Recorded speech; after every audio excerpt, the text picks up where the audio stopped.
갑자기 온몸이 죽을 것처럼 아프기 시작하면 우리는 뭘 해야 할까요? 이것저것 생각할 필요 없이 당장 병원부터 찾아가야 할 겁니다. 그럴 기운조차 없으면 타인의 도움을 받아야겠고요. 이건 당연한 조치입니다. 굳이 고통을 참아가며 병을 키울 필요는 없으니까요. 그런데 아픈 우리에게 이런 말을 하는 사람이 있다면 어떨까요? 자꾸 아프다고 생각하니까 아픈 거야. 안 아프다고 생각하면 안 아파져. 햇빛도 좀 쬐고 적당히 운동하면서 안 아프려고 노력해봐. 이게 무슨 말 같지도 않은 소리냐며 화를 내실 수 있겠죠. 하지만 이 사람이 몰인정한 타인이 아니라 나를 진심으로 염려해주는 우리의 가족, 친구, 연인이라고 생각해봅시다. 이 말이 정말 마음에서 우러나오는 신중한 조언이라고 말이죠. 어떤가요? 그러면 우리는 이 원인 모를 고통에서 벗어날 수 있을까요? 이미 눈치채셨겠지만 우울증에 대한 이야기입니다. 우울증은 일시적인 기분 저하나 스트레스를 의미하는 우울감과 다릅니다. 이전 영상에서 설명한 외로움과 소외감, 번아웃 증후군이 주로 마음과 연결되는 감정의 늪이었다면 우울증은 뇌와 직결되는 호르몬의 이상 증상입니다. 우울증은 종종 마음의 감기라고 불립니다. 그러나 이건 잘못된 표현입니다. 우울증은 마음에 걸리는 게 아니고 감기처럼 저절로 낫는 것도 아니니까요. 우울증은 부러진 팔다리와 같습니다. 우리의 의지로 낫게 할 수 없고 전문가의 적절한 치료 없이는 깨끗하게 붓지도 않습니다. 그럼에도 불구하고 우울증을 감기와 연관지어 설명하는 학자가 있는 이유는 양쪽 모두 누구나 걸릴 수 있는 흔한 질병이기 때문입니다. 평생 동안 남성의 15% 그리고 여성의 25% 정도가 우울증에 걸립니다. 여성의 수치가 더 높은 이유는 이것이 호르몬이 좌우하는 질병이기 때문이죠. 우울증의 치사율은 10에서 15%입니다. 우울증을 앓는 환자 10명 중에 1명은 자살로 생을 마감한다는 뜻입니다. 우울증은 감기만큼 흔한 질병이지만 감기처럼 사소하지는 않습니다. 우울증은 인류에게 관찰된 역사가 감기보다 오래됐습니다. 우울증에 대한 최초의 기록은 기원전 2000년 전까지 거슬러 올라갑니다. 메소포타미아 점토파는 이유 없이 닥치는 깊은 슬픔과 무기력함을 사제의 권능으로 해결할 수 있다고 설명했습니다. 우울증이 유발하는 심적 상태를 신체가 아닌 영혼의 문제로 본 것이죠. 악마의 씨인 것이라고요. 우울증을 포함한 여러가지 정신질환은 꽤 오랫동안 이런 오명을 뒤집어쓰고서 아주 부당한 대접을 받았습니다. 예를 들면 1세기 로마에서 활동한 의사 아울루스 켈수스는 환자에게 족쇄를 채우고 주기적으로 굶기며 메타작할 것을 진지하게 권했습니다. 기독교의 어두운 면이 부각되는 중세시대에는 엑소시즘이나 화형 혹은 밧줄로 묶고 강바닥에 던져넣기가 인기 있는 치료법이었고요. 그래서 치료된 사람이 있었나요?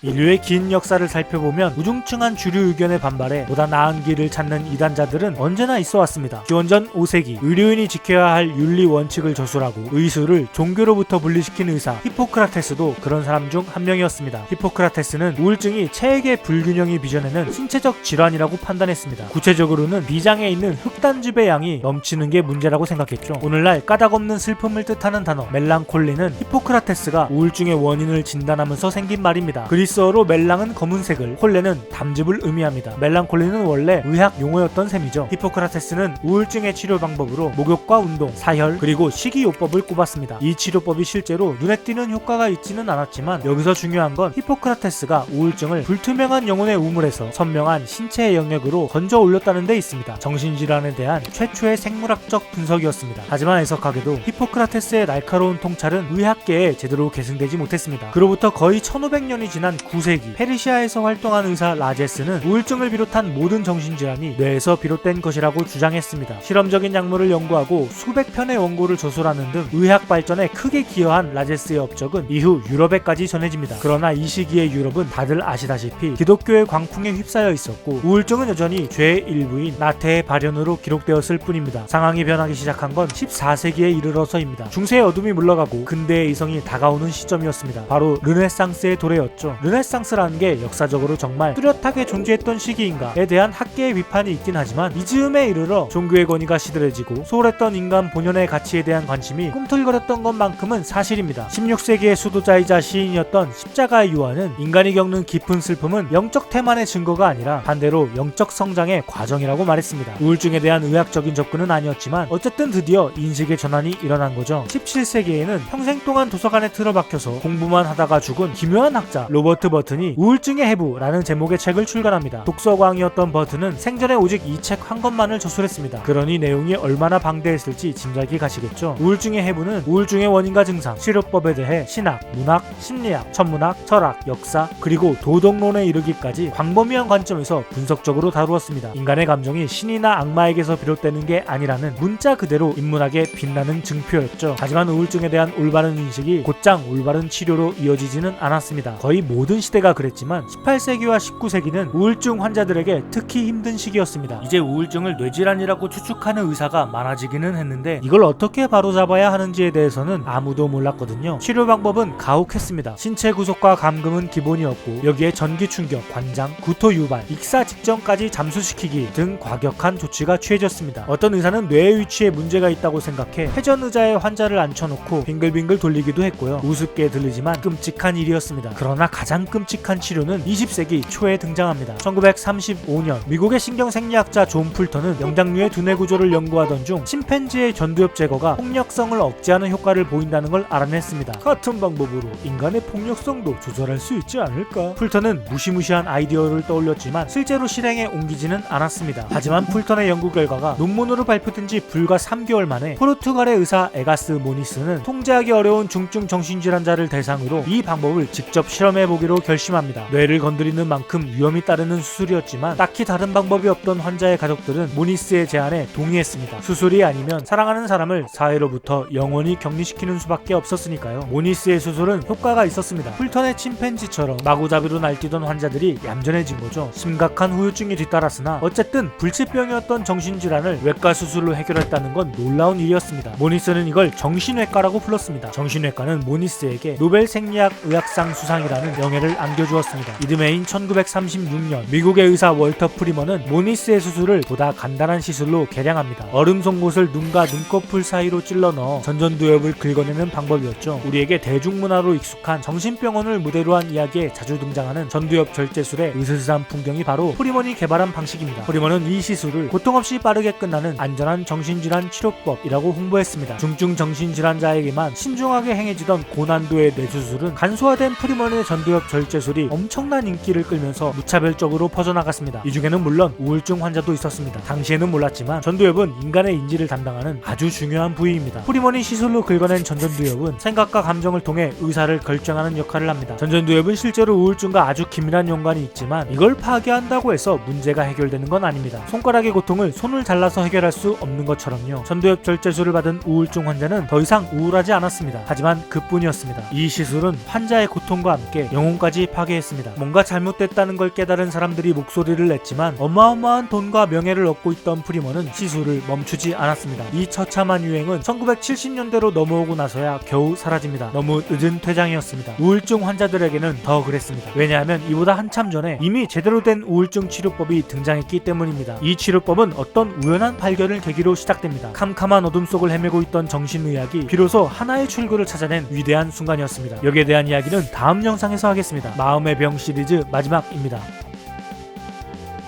이 말을 전에도 했던 것 같은데 기분 탓이겠죠. 들어주셔서 감사합니다. 지금까지 전전두엽만큼은 지키고 싶은 사바였습니다.